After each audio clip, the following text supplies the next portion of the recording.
boa noite. Está no ar mais um episódio de Bastidores com Fiorin, o podcast que compartilha histórias e conecta pessoas. Como vocês podem observar, hoje a gente tem um episódio pra lá de especial. Queijos de todos os tipos, para todos os gostos.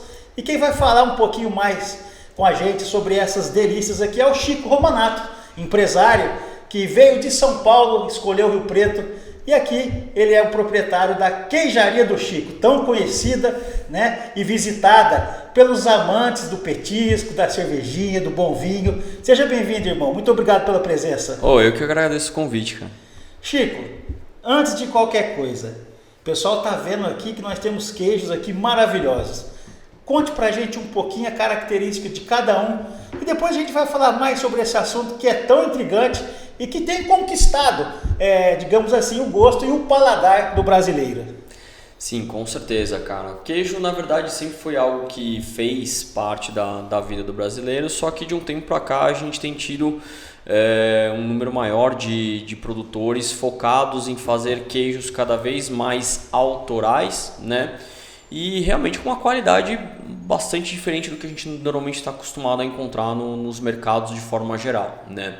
Então, cara, aqui a gente tem alguns queijos diferentes, como esse daqui, por exemplo, é um queijo de Fernandópolis. Esse daqui é o Ouro Negro, um queijo que tem mofo branco, o mesmo mofo que a gente encontra normalmente aí no Brie, mas ele é um queijo que ele tem uma camada de pimenta do reino também. Aqui a gente já tem o Perimbó, um queijo de ovelha com inoculação de mofo azul, então uma casquinha bem mofada. Aqui o Ambrósio, um queijo de búfala envolto em cera de abelha. Mandala, um queijo de 1 ano e meio de maturação. Canastra do Ivair, canastra super premiado que a gente tem, foi 2 vezes super ouro no Mundial de Queijo na França. O Cuesta, mesmo produtor aqui do Pardinho, também um queijo de casca mofada. Aqui a gente tem o Romaria, um queijo que tem adição de trufas negras à massa. Aqui temos o Cuitelo de casca florida, também um queijo de casca mofada naturalmente. Esse é um queijo também mineiro. E aí mais próximo a você a gente tem o Tuzu, uma das nossas opções de queijos de mofo azul, que é o mesmo mofo que a gente encontra normalmente aí no Gorgonzola, né? Que a gente está acostumado a chamar aí de, enfim, ser basicamente a nossa única referência aí de queijos azuis. Chico, e a gente, obviamente, até um tempo atrás estava habituado com os queijos, digamos, mais tradicionais. Sim. Como você mesmo disse, o provolone, o gorgonzola, o brie, né? Alguns queijos que na verdade eram mais acessíveis a nós, principalmente nós que estamos aqui no interior, apesar de termos, né, produtos de matéria-prima para desenvolvermos queijos e, enfim, todos os outros guloseimas aí das mais diversas características, ainda a gente estava bem habituado com esses que são os mais convencionais, se assim a gente pode dizer. Sim. Agora o queijo vive a revolução queijeira, né? Vamos dizer assim, o que se deve o aumento na procura por conta do consumidor mesmo, buscando novas possibilidades, novas características, novas cores, porque hoje a gente também tem queijos de todas as tonalidades, que se deve a esse momento tão especial que a indústria do queijo vive. Cara, eu acho que pura e simplesmente um mercado pouco explorado e a demanda estava aí para ser atendida, tá? Só que ela acabou realmente demorando bastante para que a gente tivesse produtores focados em desenvolver um produto de alta qualidade, tá? E tem também a questão de dificuldade, porque assim, são produtores menores, alguns maiores, alguns bem pequenos.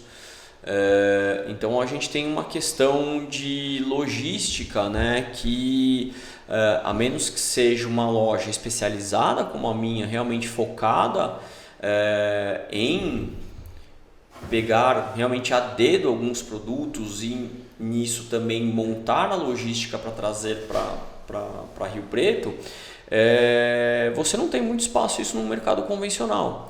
Entendeu? Porque o mercado convencional ele vai trabalhar com o grande laticínio que tem a rede logística tal, que vai entregar todo dia tal, vai chegar lá o produto pro cara, o que é a forma que eles têm como padrão de trabalho, entendeu? E ok, ele não quer ter que, falar com o produtor pequenininho, falar, então como é que você vai me mandar, o que a gente vai usar vai ser uma logística aérea, tal, não sei o que, não é, ele não quer realmente focar nisso. E a gente, pelo outro lado, a gente quer desenvolver sim essa logística para trazer esse pequeno produtor, entendeu? Que tem um produto de excelentíssima qualidade para cá. Entendeu? Então a gente pode dizer que esse boom, né, no segmento se deve ao pequeno e médio produtor? Com certeza, com certeza. E pelo espaço que o mercado tem dado, né, e o consumidor do interesse em consumir esses produtos desses pequenos produtores e conhecer, bem como você comentou, assim, novos sabores, novas texturas, né, sair daquele tradicional que ele está acostumado. Porque assim, não é... A gente pega, por exemplo, vou pegar dois exemplos aí muito clássicos. Você pega, por exemplo, o mofo azul do gorgonzola, o mofo branco do brie, né? Por que a gente chama de mofo branco? Primeiro que é uma característica de um mofo específico que é inoculado nesses queijos, tá? Porque o gorgonzola ele é um queijo de denominação de origem controlada, na verdade, então ele é um queijo que vem da Itália, e o brie também é um queijo de denominação de origem controlada que vem da França. Então o que a gente tem, na verdade, são os tipo brie, tipo gorgonzola, que são queijos que se inspiram nessa característica. E a gente tem uma série de produtos, né, de produtores que se inspiram nessa característica, mas que vão trazer uma coisa um pouco mais autoral. Então, por exemplo, trazendo aqui nosso, inclusive, vizinho de cidade aqui, o pessoal do Jeito de Mato, que eles estão aqui em Fernandópolis. Então aqui a gente tem o mofo branco, que é característico do brie. Só que a gente tem uma característica de textura de massa, uma característica de forma de fermentar esse queijo diferente, a inclusão da pimenta do reino. Então, assim, você tem uma referência, uma inspiração, mas ele foi lá e desenvolveu algo que é dele, entendeu? Então, assim, as pessoas estão realmente falando, nossa, tá, beleza, com isso, mas qual que é a diferença? E, por exemplo, você vai na loja, você pode provar 10 queijos que vão ter a característica do mofo branco, mas vão ser 10 queijos completamente diferentes entre eles. A mesma coisa do mofo azul e assim sucessivamente. Você falou da queijaria, né, do pessoal de Fernandópolis. Sim. Que tem uma qualidade excelente naquilo que eles se propõem a produzir. Sim. Além de Fernandópolis, existe alguma outra cidade da nossa região que desenvolve um trabalho parecido, que seja acessível a gente, por exemplo, no final de semana pegar o carro e falar, hoje eu quero comprar um queijo diferente? Cara, assim, próximo que nem o pessoal do Jeito de Mato de Fernandópolis, realmente não, tá? Aí você teria que já ir para alguma coisa na faixa de uns 300 quilômetros aqui de Rio Preto, tá? Mas obviamente é possível fazer um bate-volta, né? Então você tem, por exemplo, o pessoal de Pardinho, né? Que estão obviamente em Pardinho, tem aqui o do Zul, que eles estão em Bofete.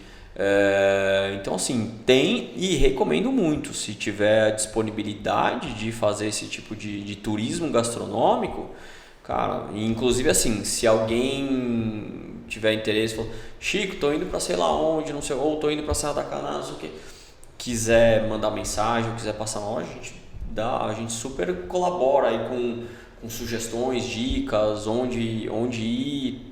É realmente um prazer poder fortalecer esses parceiros, enfim, que a gente tem. Gente, vocês não fazem noção do cheiro que tá isso aqui. É de dar água na boca. E nesse contexto, eu quero te fazer a seguinte pergunta. O queijo, ele vai melhor com vinho, com cerveja ou com café? Os três. Depende de você. Entendeu? O queijo, ele é um alimento, cara, que você pode combinar ele de diversas formas.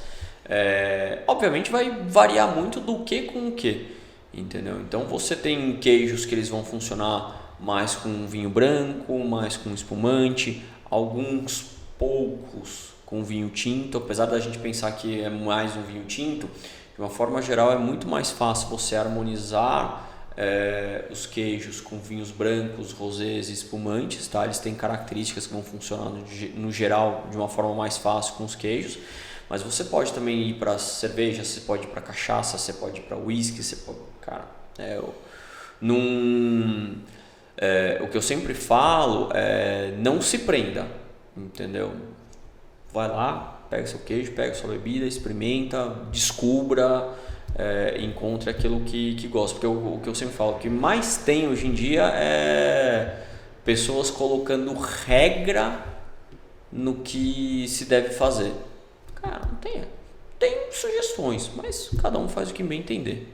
Ô Chico, você comentou dos queijos que são produzidos na Serra da Canastra. Sim.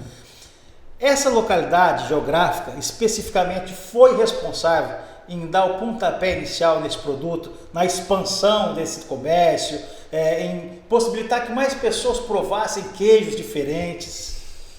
Cara, com certeza sim. Inclusive um grande responsável sobre isso, na verdade é o Guilherme, um produtor, o queijo dele chama Capim Canastra. Ele foi o primeiro produtor a mandar um canastra para o Mundial de Queijos na França. Se não me engano, acho que foi 2015. Tá? E lá ele já ganhou uma medalha de bronze. Então isso começou a trazer notoriedade, né? Inicialmente sim para o queijo da Serra da Canastra, que é uma micro-região maravilhosa, mas a gente tem diversas outras micro-regiões produtoras de queijo muito boas também, não só em Minas, mas no Brasil de uma forma geral. Mas obviamente, e até Canastra também pela questão turística também, né? Uma região maravilhosa, cachoeiras, realmente é um lugar muito especial que vale ser visitado. Então realmente ele tem um protagonismo em ajudar a colocar, a difundir o queijo dentro do Brasil e fora do Brasil também, né? Como por exemplo comentei aqui o Ivair, que é um queijo da Serra da Canastra, inclusive lá de São Roque de Minas. O Ivair foi 2 vezes super ouro nesse mesmo Mundial de Queijos lá na França, né? Então significa que é um queijo que ele foi para a seleção final e ficou ali realmente entre os melhores queijos do mundo, né? De acordo com o julgamento ali do pessoal que estava envolvido. Estamos falando de 2019 e 2021, tá? Uma coisa que é sempre interessante falar é que assim, o que é o melhor? Cara, o melhor é muito relativo. O melhor para mim é uma coisa, o melhor para você é outra, e o melhor para quem está assistindo a gente é outra, entendeu? Então assim, eu acho que o nosso trabalho é muito mais de apresentar, difundir e que as pessoas possam provar e encontrar aquilo que para elas é o melhor, entendeu? Chico, a gente falou em relação à canastra e eu quero te perguntar o seguinte: a qualidade do queijo, ela tem muito a ver com o clima, com a temperatura, com a origem genética do gado, a raça. Tem esse link? Bom, muito em qualidade e vou além em características específicas do produto. Então você pega, por exemplo, voltando aí, vou falar um pouco sobre questão de canastra, porque é o que a gente está mais acostumado, tá? Mas assim, você pode ir para canastra, você pode provar 20 queijos de 20 produtores. São 20 queijos diferentes, mesmo sendo todos produzidos numa mesma região, seguindo uma mesma técnica, né? Porque quando a gente fala de canastra, a gente está falando de uma receita local, tá? Que todo mundo segue, mas que cada produtor vai ter um pouco da sua peculiaridade, vai ter sua característica, e sim, aí a gente entra nessa questão de o que aquele animal consome, a água que ele bebe, a genética, obviamente, do animal, né? A raça do animal também, tudo isso vai influenciar, mas o quanto isso realmente é algo que cada pequena diferença vai gerar queijos diferentes. Voltando aqui para o Ivair, por exemplo. O Ivair é um produtor que ele tem queijos diferentes em função do horário da ordenha. Ele tem um queijo com ordenha da manhã e um queijo com ordenha da tarde. Cara, os mesmos animais, as mesmas pessoas que fazem a ordenha, que fazem o queijo, enfim, principalmente ele e a Lúcia, né? Enfim, são um casal maravilhoso aí. E o que acontece? Você tem uma diferença de característica de composição do leite. No leite da manhã você tem um leite obviamente um pouco mais rico no sentido de uma quantidade maior de sólidos, né? De sólidos estamos falando de gordura, de proteína, de açúcares, etc. Então isso vai te gerar um queijo, vai te gerar mais queijo. Só que em compensação no leite da tarde você vai ter um percentual de gordura maior em relação aos demais sólidos.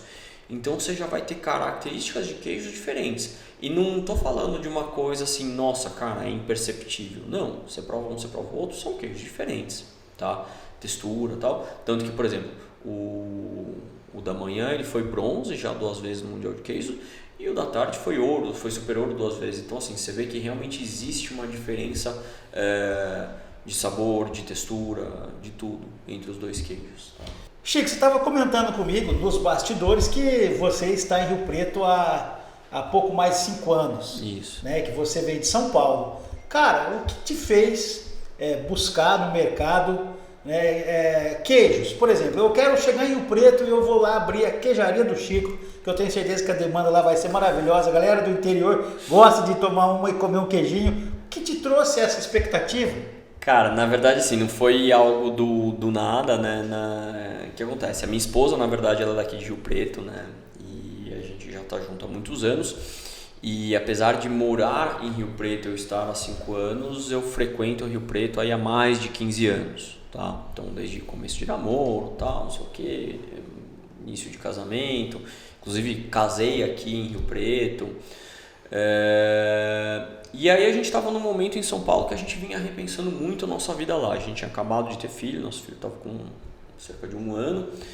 E, cara, realmente a gente estava muito cansado e muito estresse. Falou, cara, não, acho que não tá legal, vamos repensar. E aí a gente pensou em vir para Rio Preto. Só que eu, na verdade, em São Paulo eu trabalhava com marketing esportivo, cara, mercado completamente outro, né? E eu falei, putz, tá, mas o que eu vou fazer? Só que, por sua vez, eu sempre tive uma afinidade muito grande na gastronomia. Sempre foi uma grande paixão minha, tá? Mas eu nunca me vi como um cara de restaurante. Nem chefe, nem nada. Nunca me enxerguei, apesar de gostar muito de cozinhar e realmente estar muito inserido nisso. E aí foi exatamente uma época que a gente estava tendo um aparecimento muito grande desses pequenos produtores. Eu sempre estava consumindo, descobrindo coisas novas, mas algo muito mais no sentido de consumo pessoal mesmo, né? E aí a gente começando a ver o que estava acontecendo, e em São Paulo estava pipocando muito daquelas feiras gastronômicas, tá? No qual muitos desses produtores que tinham acabado de começar suas histórias estavam por lá, entendeu? Então assim, já comecei a provar, ó, que legal que isso está aparecendo, olha isso aqui e tal. Assim, estamos falando, por exemplo, de produtores aqui, cara, galera com 6, 7 anos, entendeu? Óbvio, tem algumas coisas com mais tempo, mas, cara, tem uma galera muito nova fazendo, assim, tem menos de 10 anos produzindo queijos que já foram premiados, né? E em meio a isso, o fato de sempre viver aqui, estar sempre aqui em Rio Preto, tal, consumindo da cidade, notório também a evolução do que vinha acontecendo na gastronomia aqui. E aí, vendo tudo isso, tal, não sei o que, eu falei, cara, acho que tem espaço para montar uma loja com esse perfil, né, de produtos realmente escolhidos a dedos. Me questionava muito se era realmente algo encabeçado pelo queijo ou algo um pouco mais geral, mas enfim, chegando à conclusão lá, realmente os queijos eram carro-chefe, e foi essa decisão, e realmente acho que foi a decisão acertada, graças a Deus estamos indo bem.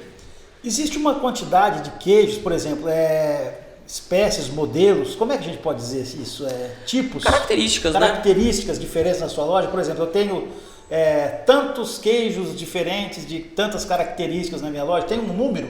Cara, varia um pouco, tá? Mas no geral, assim, em termos de queijos mesmo, tá? A gente normalmente gira em torno de 80, 90, em alguns momentos, principalmente Natal, que é uma coisa que a gente tem muito Natal, Dia dos Pais, a gente chega até aí na faixa de uns 120 tipos de queijos, né?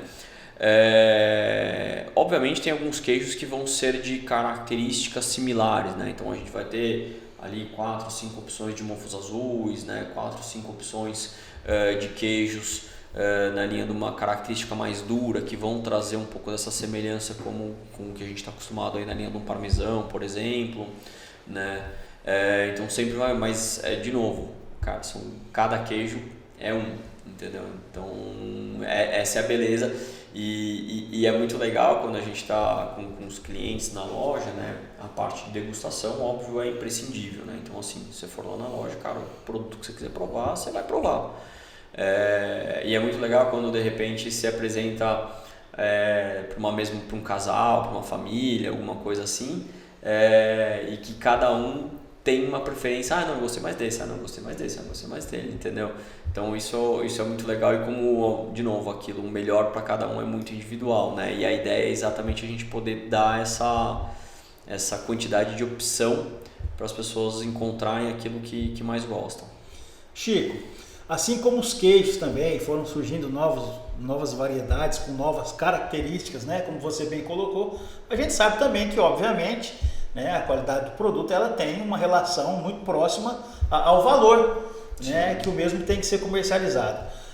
A pessoa que quer encontrar um queijo mais acessível, lá na queijaria do Chico, ela também encontra, ela tem essa possibilidade, ela não vai só se deparar com coisas muito caras. Não, de jeito nenhum, cara. Inclusive isso é algo que, assim, que está no nosso, né, no nosso logo, que é artesanal, justo e brasileiro. Então, assim, a gente tem um leque muito grande de opções. Hoje, por exemplo, estamos falando aqui dia 6 de março de 2024. Cara, eu tenho queijo a partir de R$ 9,90 cada 100 gramas, R$ 99,00 o quilo, entendeu? Ótimos queijos, entendeu? Então, assim, se for comparar com um queijo convencional de mercado, cara, não tá fora. Só que a qualidade que eu vou oferecer realmente é superior, entendeu? Mesmo, por exemplo, canastra. Eu tenho um canastra a partir de R$ 100,00 o quilo, entendeu? Um canastra com origem, tá? Porque assim, tem muita coisa que a gente encontra como supostamente canastra, que, cara, muitas vezes não é produzido na Serra da Canastra, ou às vezes mas não é com a mesma qualidade, né? Sobretudo aquilo que a gente está falando de capim animal, etc. Não tem muitas vezes o tempo de cura mínimo. O canastra é um queijo que ele tem que ter um tempo de cura mínimo, até por ser um queijo de leite cru, tá? Então, assim, tem uma série de questões aí para a pessoa realmente poder consumir um canastra legítimo. A gente trabalha com queijos que são associados à Procan, que é a Associação dos Produtores da Serra da Canastra, do qual inclusive o Ivair, que estava comentando, foi presidente durante muitos anos, entendeu? Então a gente realmente busca trazer, cara, o que é de uma altíssima qualidade, entendeu? Mas sim, a gente tem opções que são super acessíveis, tá? Chico, eu já entendi que cada queijo é um queijo e entendi também que o queijo agora é o carro-chefe das confrarias e dos empórios do Brasil todo. Agora eu quero saber o Chico, sexta-feira à tardezinha para tomar um vinho com a família, qual é o paladar do Chico? Qual é o queijo que você fala assim? Hoje eu quero fazer um aperitivo com o queijo que eu mais gosto, o queijo de minha preferência e que para mim é o top dos tops. Cara, vou te dizer, é difícil te dizer assim um queijo, porque o que acontece? É a mesma coisa, por exemplo, você vai num restaurante. Cara, hoje eu tô com vontade de comer uma massa, hoje eu tô com vontade de comer uma carne, hoje eu tô com vontade de comer um peixe. Entendeu? Cada dia você vai estar com uma vontade. Então, assim, e no geral, o ideal é sempre que você for sentar para comer queijo, você tem realmente 2, 3 tipos de queijo, cada um com uma característica diferente, né? Mas, assim, cara, por exemplo, para contar uma pequena história aqui rapidinho, por exemplo, quando eu estava visitando o Ivair, antes de abrir a loja, isso antes dele inclusive ganhar o primeiro Super Ouro dele, cara, quando eu provei o queijo da tarde dele, cara, até hoje eu lembro, enfim, do como eu me senti provando aquele queijo de tão espetacular que era, entendeu? Só que o que é legal é que a cada vez que você vai provando um novo queijo, ele vai te trazer uma experiência também nova, diferente, entendeu? Então isso, cara, é muito legal. Legal, nós vamos chegando ao final do nosso episódio, do nosso bate-papo sobre queijos, uma delícia, né? Realmente muito interessante. Eu gostaria de agradecê-lo, Chico, né, por ter aceito o nosso convite, por ter dado aqui uma aula para nós do Bastidores com Fiorinho de Queijos. E gostaria que você, antes da gente terminar, dissesse onde está localizada a loja, como é que a galera pode encontrá-lo nas mídias sociais, enfim, para o pessoal conhecer, conseguir ter pelo menos um pouquinho desse momento que nós tivemos aqui com você pessoalmente lá. Fala aí pra galera. Claro, cara. A gente aqui em Rio Preto, a gente está na rua Jorge Tibiriçá, número 3582, tá? Ponto de referência, a gente está bem na esquininha com o Senac, subindo ali sentido vai Atacadão, tá? Então a nossa loja está lá. E quiser utilizar as redes sociais, principalmente o nosso Instagram, é @queijariadochico, tá? Lá no nosso Instagram você já tem você já vai encontrar lá no nosso perfil o link para o cardápio, o link para chamar a gente no WhatsApp. Se quiser nos visitar na loja, obviamente é um enorme prazer, mas se tiver corrido também e não conseguir, chama a gente ajuda a montar uma seleção de queijos, a gente entrega na sua casa também, tá bom? E também quem for de fora de Rio Preto, a gente também faz envios, tá? Então, assim, chama a gente lá pelo WhatsApp, que a gente consegue atender. A gente hoje tem atendido, né, praticamente o Brasil todo, tá? É isso aí. Muito obrigado, Chico, por participar com a gente. E para você que nos acompanhou, eu tenho certeza que vai passar lá na Queijaria do Chico para conhecer a loja, né, e fazer uma degustação. Muito obrigado por nos prestigiar, por acompanhar as nossas histórias. E muito obrigado por seguir as nossas mídias sociais também. Para você que ainda não deu um joinha lá no YouTube, fique à vontade, ajude-nos impulsionando e compartilhando momentos tão agradáveis como esses que nós passamos aqui com você. Então, muito obrigado, até a semana que vem com mais uma história de bastidores com o Fiorim.